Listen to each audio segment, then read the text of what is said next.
just destroy the barrier. Right? If he stops, he'll just cut his hand. Or if he stops, he'll just go underneath his hand and continue my attack. Right? So he has to continue it past him. So as soon as that comes in, I'm just going to let it go past. Put a little weight. Yeah. Yeah, I'm just going to let it go past. I'm never going to stop it.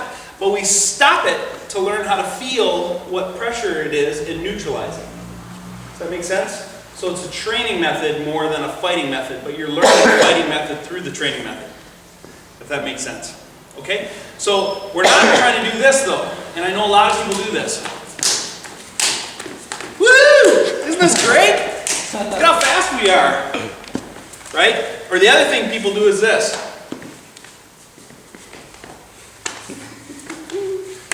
Right?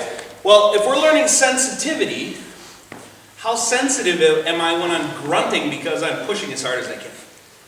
How sensitive am I? Zero. Real sensitive. Zero. How sensitive am I when I'm running as fast as I possibly can? Zero. Zero. Yeah. Sensitivity is destroyed by speed and power.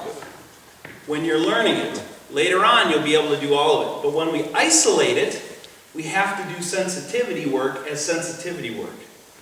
You know, I often say if you want to learn to feel the silkiness of a rose petal, right? That's sensitivity.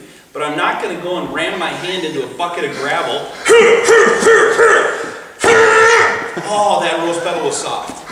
Right? You can't, because it's the opposite. Yeah? I can't do wind sprints up and down here. And just come in here and pant. You won't smell anything. It's the same thing with the energy drills. If you want to learn sensitivity, you have to learn to be sensitivity training minded. Okay? So keep that in mind. We're not trying to go for power. We're not trying to go for speed. But what we do need is something to feel. We need some kind of pressure. So when we're doing this, it's not this. Right? You could put a feather between us and we wouldn't dent it right now. So there's nothing to feel. There needs to be kind of a springiness that's not fighting each other and that's not stiff and hard, but it's just like a springy sensitivity thing that you learn to feel. And you'll feel it start to, your understanding of the pressure will start to grow when you're in that environment. You can't do it when it's just 100%. I remember I did Chisao with Tom Cruise one time. I am not exaggerating. This is what he told me to do. Okay? We locked up to do Chisao, and I went flying through the wall. And I was like, you dirty bar steward. What was that? Right? And he was like, John, brother, you don't have any forward pressure. Right? So literally, I'm not kidding you. This is what he had me do.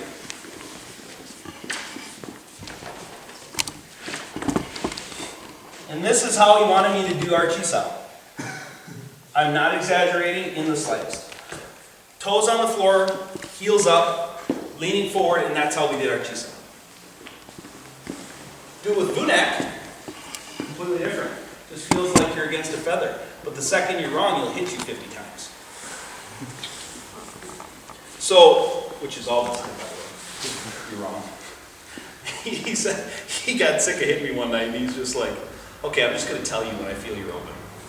Open, open, open. I'm not kidding you. You know, it's just like, shut up. That's just, forget it, I'm done. So, but the difference, right? Can you say Tom Cruise is wrong? No, absolutely not. But he's like a dam that you're pushing 300,000 gallons of water against, and if there's an opening, it just crashes through. Where Vunak is absolutely probing and testing every possible piece of that. But for me, both of them were too extreme.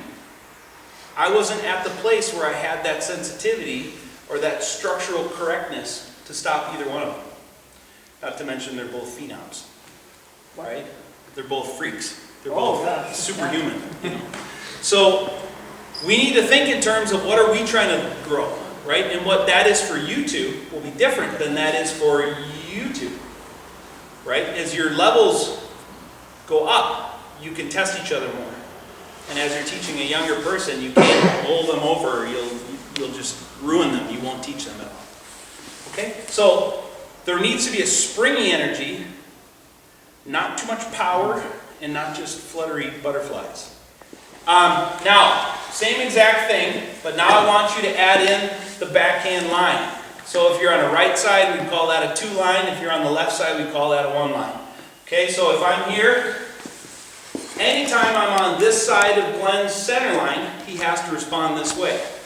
But the second I come to this side, he just is going to parry it off here, but the same exact motion. He lifts underneath, pats down, and feeds me a line. So if I'm on this side, he responds like this. What would happen if he tried to parry here? We already looked at that. So he has to learn, his eye has to learn that anything on this side gets this shape. Anything on this side, he can just pat it by. Okay, but we're going to keep the same exact hubud motion and just start to educate the hands now. Now watch this. So I'm on here, 1, 2. Yep, still do the good thing underneath. Just normal. Lift up. That's right. Yep.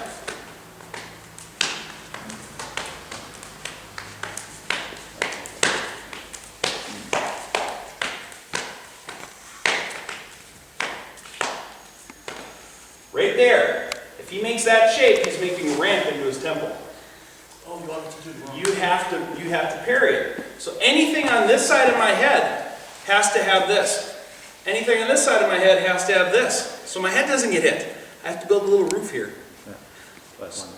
Yeah, so either here or here. So what you're learning is, how do we make this a smaller and smaller variant so he has to pick it up without thought? So if I go really slow, it's easy for his eye to pick that up. It's easy for his eye to pick that up. But when I start coming closer to 12 on the clock, it's a little bit harder to see and pick up. But we have to train the body to do that. So how can I cheat for you instructors out there? Not cheat, stack the odds in my favor. That's a better way of looking at it. So you feed me a 1 or a 2.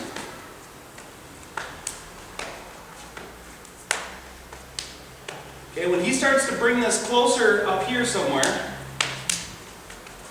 if it's right on the center line and I feel like I want to do this, I just change my center line, and then it's fine.